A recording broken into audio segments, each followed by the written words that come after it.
Okay, we're right back with another segment today. Today we're going to talk about maintenance on the snare drum.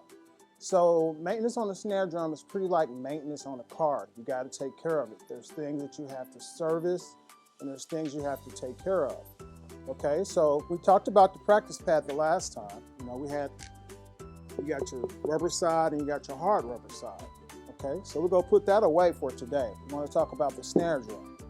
Okay, so the snare drum, it has several pieces that are very, very important. The first thing we want to start with is the top of the head. Okay, this is the batter head. Okay, this is the top part of the drum that you play on. Okay, the bottom part of the drum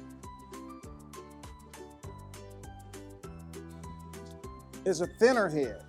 Okay, this would be called like the emperor head. Okay, so you don't play on that head. It's softer.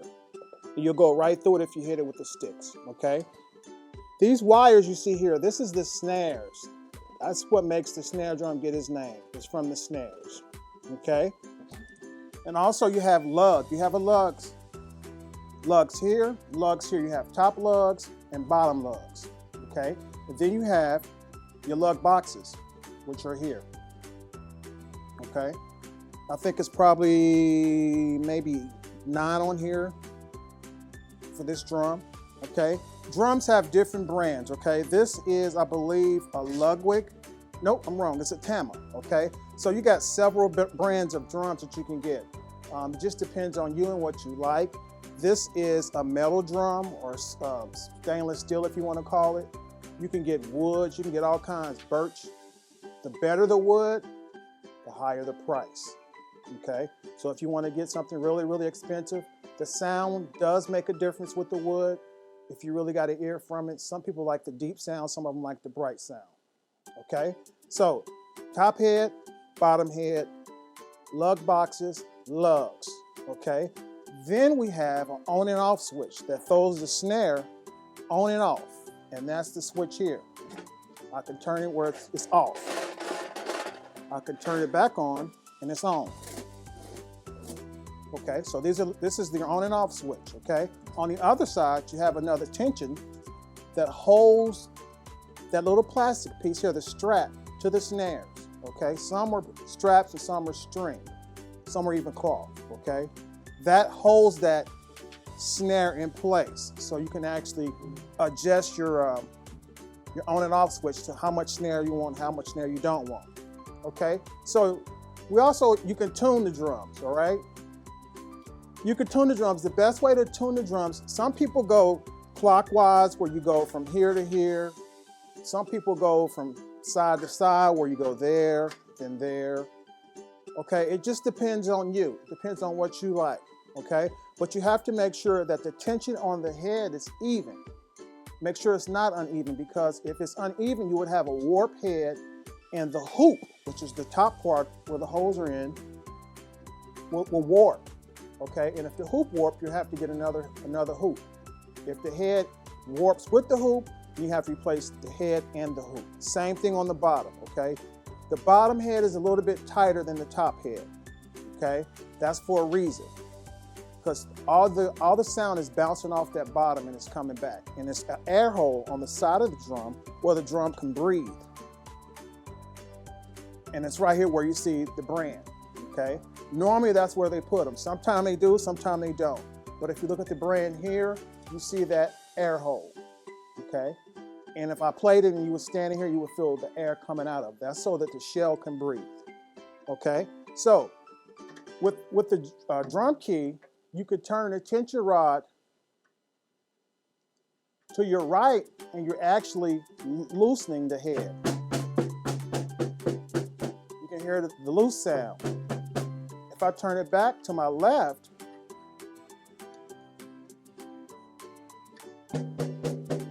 it's back tight.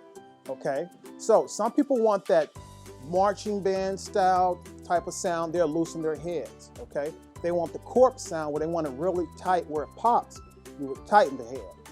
Okay, so the snare drum is a very, very important part of the drum set when you get down to the drum set. Now, purchasing a snare drum, mom, dad, grandma, grandpa, I would buy a used snare drum. I would go to one of my favorite stores is Explorers. You can go up and talk with West or Lorraine, and they'll definitely take care of you on getting a used snare drum. Before I buy a new snare drum, okay, you can check pawn shops, you can check thrift stores. I seen a snare drum at a thrift store this week that was really, really nice. It was a pearl, but I have like 7 snares. I didn't need another, so I didn't buy it. Okay, so that's the part of the snare that you need to really pay attention to. Make sure that whenever you take your lugs out of your lug box, that you oil them, and you can oil them with WD-40. That's the best thing to use. Just squirt a little bit and squirt it back in, okay? Because you want to keep everything oiled up. This is metal. Metal can rust, okay? So you want to take care of it. You want to make sure that you're wiping your shell off. Even if it's a wood shell, still wipe it off, because the drum collects dust just like your furniture, okay? So now we're gonna move to the snare drum stand, or should we say the snare stand. There are several snare stands that you can get, okay? This one has the one with the basket that it can come up and you can tighten it by a little bolt here, okay? You can adjust it by this part. It lets the basket up and down, different heights. And you have your leg screw, where this closes the snare drum, so you can actually travel with it, okay? And you can open it. Sometimes you can open it if you need it to be wider, you can do that also, okay? Again, the same thing, you want to take care of the snare stand, so you want to make sure that it's always clean from gunk, because if you play it a lot, you're going to get oil and stuff on it. It just happens, okay? Again, because this is just like a machine. You have to take care of it. Okay, and with the baskets, you got your snare protectors that protects the snare so that you don't get any dings or bends on the hoop. Same thing with the bottom, you have your leg stoppers. So if you playing on carpet, it'll stay. If you playing on wood, it'll stay. Now, if you ever see someone who's playing and they keep grabbing the bass drum or grabbing the snare drum, and if you look down and they don't have any plastic legs, or if they don't have spikes on the bass drum to keep them stationary, it'll keep moving, okay? And that you don't want to happen. You want to make sure everything is stationary, okay? So now I'm going to talk about stick position. Then we're going to play a little bit, but I want to talk about stick position because I want to make sure that we really, really got it. We kind of touched on it on our last segment, but I want to go a little bit deeper about that, and then we're going to start playing. Okay, so now we're going to talk about stick position. Okay, on the last time we talked about sticks, how to hold the sticks, how I like Vic Firth because of the flag, and the flag is the balance point of the sticks. So we're going to talk about really making sure that we have this down, okay? So when playing the snare, you want to make sure that your hands, this is called match grip. Remember, this is match, that's traditional, okay? Match, traditional. Okay, now something that I did cover the last time, sometimes you have drummers that are left-handed and you might see them try to play like this, okay? Or they may still play this way, but everything is set up to the right side of the kit. Since we right-handed, we play here. Left-handed guys will play this way. The kit will be going this way instead of the way we go, okay? The opposite direction. But back to stick position, making sure that you hold that stick where it can bounce is very important, okay? You want to be able to use the whipping motion, okay? So you can definitely make sure that stick is bouncing, okay? Same thing with the right, okay? And I am holding a stick. What position is this? Right, this is traditional. And this is match, right, okay? So you want to make sure that we always have the sticks where the index finger and the thumb are the most important parts of holding a stick. The rest of the fingers are just there to actually adjust the stick, okay? Or keep it in balance, I should say, okay? Same thing on the left hand. Same thing if you're playing traditional grip, okay?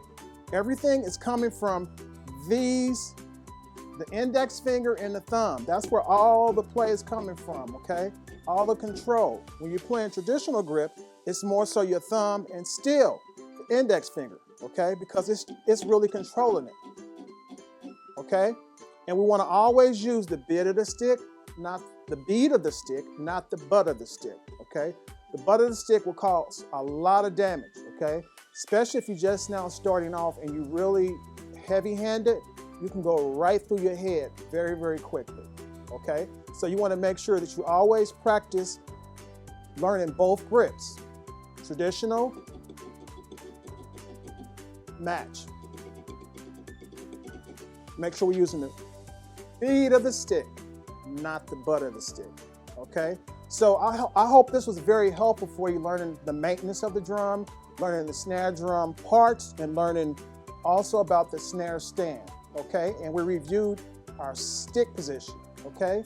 So now that we got all this together, let's play now.